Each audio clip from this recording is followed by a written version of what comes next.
அண்மைச் செய்தி. திருச்சி மண்டல ரயில்வே அலுவலகத்தின் நுழைவு வாயிலுக்கு கர்த்தவ்யா துவார் என்ற இந்தி பெயரை அகற்றிட ரயில்வே அதிகாரிகள் ஒப்புதல் அளித்துள்ளதாக செய்திகள் வரும் நிலையில் மத்திய அரசு உடனடியாக இதில் தலையிட்டு மேற்கூறிய நுழைவு வாயிலுக்கு தமிழில் பெயர் சூட்ட வேண்டும் என அதிமுக பொதுச் செயலாளர் எடப்பாடி கே பழனிசாமி வலியுறுத்தியுள்ளார்.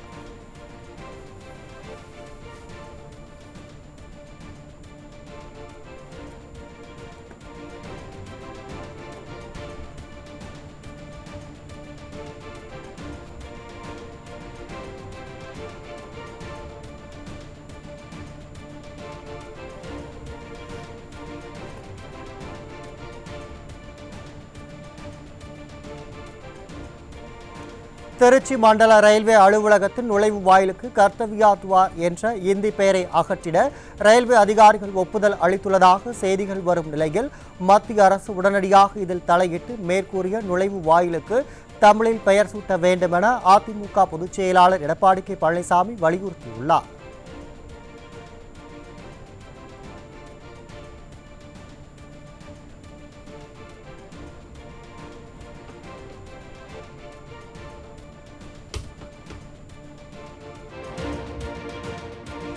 புதியதாக கட்டி முடிக்கப்பட்ட திருச்சி மண்டல ரயில்வே அலுவலகத்தின் நுழைவு வாயிலுக்கு கர்த்தவ்யா துவார் என்ற இந்தியில் பெயரிடப்பட்டுள்ளதாக செய்திகள் வருவதாக அதிமுக பொதுச் செயலாளர் எடப்பாடி கே பழனிசாமி குறிப்பிட்டுள்ளார். தமிழகத்தில் உள்ள மத்திய அரசு நிறுவனங்களில் தமிழ், ஆங்கிலம், ஹிந்தி ஆகிய மொழிகளில் பெயர் குறிப்பிடப்படும் நிலையில் இந்த வாயிலில் பெயரில் உள்ள தமிழ் குறிப்பு உரிய மொழிபெயர்ப்பு இல்லாமல் இந்திக்கான சொல்லாகவே பொறிக்கப்பட்டுள்ளது. இதற்கான எதிர்குரல்களுக்கு மத்தியில் மதிப்பு அளித்து தற்போது இந்தி பெயரை அகற்றிட ரயில்வே அதிகாரிகள் ஒப்புதல் அளித்துள்ளதாக செய்திகள் வருவதாகவும் அதிமுக பொதுச் செயலாளர் எடப்பாடி கே பழனிசாமி குறிப்பிட்டுள்ளார்.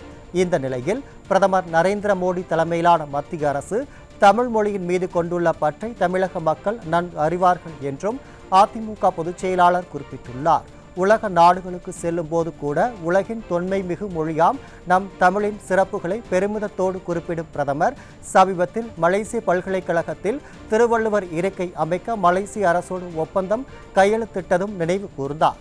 இப்படி தமிழ் மொழிக்கான அங்கீகாரத்தை தொடர்ந்து மத்திய அரசு அளித்து வரும் நிலையில் இதுபோன்ற நிகழ்வுகளை தவிர்த்திட வேண்டும் எனவும் மத்திய அரசு உடனடியாக இதில் தலையிட்டு மேற்கூறிய நுழைவு வாயிலுக்கு தமிழில் பெயர் சூட்ட வேண்டும் என அதிமுக பொதுச் செயலாளர் எடப்பாடி கே பழனிசாமி வலியுறுத்தியுள்ளார்.